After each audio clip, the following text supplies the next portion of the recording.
আসসালামু আলাইকুম রহমতুল্লাহ বরকাতুহু। প্রিয় দর্শক, সবাই কেমন আছেন? আশা করি ভালো আছেন। তো বন্ধুরা, আগের দিনে আমি যে পেস্ট্রির জন্য চকলেট কেকটা তুলে রেখেছিলাম, তো আমি সেদিন তো রেডি করতে পারিনি। তো যাক গিয়ে আজকে কাস্টমার এসে বলছে যে আমার চকলেট কেক লাগবে, তাও আবার দোতলা। তো উপরেরটা যেহেতু ছোট হবে, তো এই তো পেস্ট্রির জন্য যেইটা আমি কেটে রেখেছিলাম সেটাকে আমি একটা পেপার কেটে হার্ট শেপের ছোট করে উপরের জন্য কেটে নিলাম, কেটে সাইড করে রাখলাম। আর একটা বড় নিচের হার্ট শেপের কেক আমি তুলে নিলাম। তুলে নেওয়ার পর 3টা লেয়ার করে কেটে বাস ওখানে আমি বোর্ডের উপর অল্প একটু ক্রিম দিয়ে, কেকের একটা পার্ট দিয়ে সুগার সিরাপ দিয়ে, ওখানে চকলেট গানাশ দিয়ে, অল্প একটু ক্রিম দিয়ে, এইভাবে একটার পর একটা লেয়ার দিয়ে খুব সুন্দর করে আমি দেখুন ফিনিশিং দিয়ে দিলাম। আর অল্প একটু পেছন থেকে খুব সুন্দর করে কেটে নিলাম একটা প্যালেট নাইফ দিয়ে, যাতে আরও হার্ট শেপের কেকটা দেখতে আরও সুন্দর লাগে।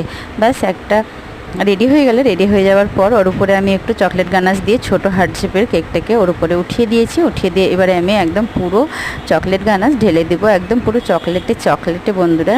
তো এই কেকটা একটা পুচকু আমাকে অর্ডার দিয়ে গেছিলো। তো বন্ধুরা, জানি না কেমন লাগবে আপনাদেরকে, আমাকে তো খুবই ভালো লেগেছে। আর পরে যে কেকটা এসে ও নিয়ে যায়, তো কেকটা দেখে খুব খুশি হয়েছে যে এত সুন্দর কেকটা হয়েছে দেখতে।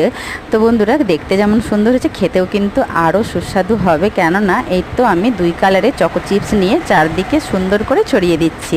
তো বন্ধুরা, পুরো একদম চকলেট। তো ব্যাস ওর নামটা লিখে ব্যাস এই তো রেডি হয়ে গেল। আর এখানে আমি এবারে দেখুন নজেল দিয়ে এইভাবে খুব সুন্দর করে একটা সাইড ফুল করে দিচ্ছি। ফুল করে দেওয়ার পর ওখানে আমি আরও চকলেট টপার দিয়ে, বেশি চকলেট টপার দিব না বন্ধুরা, তো এখানে আমি 2 থেকে 3টে চকলেট টপার দিয়ে এইভাবে আটকে দিলাম।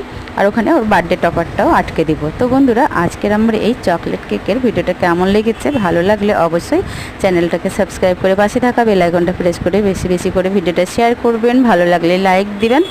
তো বন্ধুরা, এই তো দেখুন পুরোপুরি একদম চকলেট কেক আমার একদম নিয়ে যাওয়ার জন্য রেডি।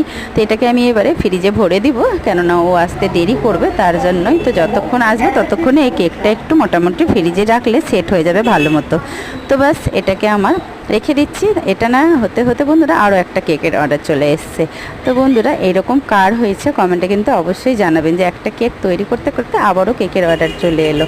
তো বন্ধুরা, আজকে যদি আমার এই কেকটা ভালো লাগলে অবশ্যই কিন্তু আমাকে সাপোর্ট করে এগিয়ে নিয়ে যাবেন। আবারও দেখা হবে নিত্য নতুন ভিডিও নিয়ে। সবাই ভালো থাকবেন, সুস্থ থাকবেন। আল্লাহ হাফিজ।